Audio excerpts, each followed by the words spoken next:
Баршаңызға сәлем, дәмді кеңестер каналына қош келдіңіздер. Бүгін мен сіздермен асқабақ қосылған өте дәмді, ауызда еритін пирог дайындайтын боламын.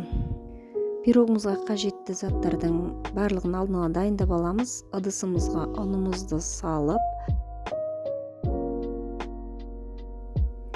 қантымызды, жарты шай қасық тұзымызды, разрыхлителімізді және 2 ас қасық мұздай суымызды осы ұнның үстіне саламыз. Сонымен қатар ұнымыздың үстіне бөлме температурасында ерітілген сары майымызды және 1 жұмыртқамызды салып, жақсылап жұмсақ етіп қолымызбен қамыр илеп аламыз.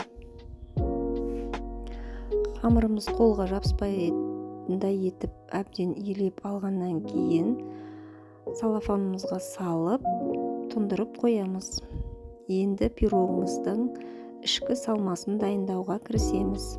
Ең алдымен жұмыртқамыз бен қантымызды жақсылап миксерлеп аламыз.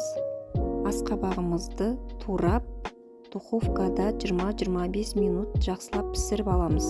Асқабақты пісіріп алғаннан кейін суытуға қойып, жұмыртқамыз бен қантымыз әбден көбіктенгенше миксерлеп алғаннан кейін үстіне алдын ала пісірілген асқабағымызды салып, шанышқының көмегімен масса біркелкі қоймалжың болғанша араластырамыз. Енді осы асқабақты езіп алғаннан кейін осының үстіне мускатный орех, корицаңызды қоссаңыздар болады. Егер де сіздер корицаның дәмін ұнатпайтын болсаңыздар, қоспауларыңызға да болады. Келесі кезекте барлық дәмдеуіштерімізді қосып, үстіне сметанамызды салып, миксердің көмегімен жақсылап масса біркелкі болғанша араластырамыз.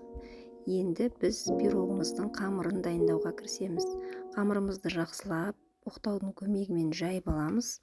Жайып алған қамырымызды формамызға әдемілеп орналастырып аламыз. Формамызға қамырымызды орналастырып алғаннан кейін шанышқының көмегімен түпкі жақтарын тесіп шықсаңыздар болады. Шанышқымен тесіп алғаннан кейін формамызға біздің пирогымыздың салмасын құямыз.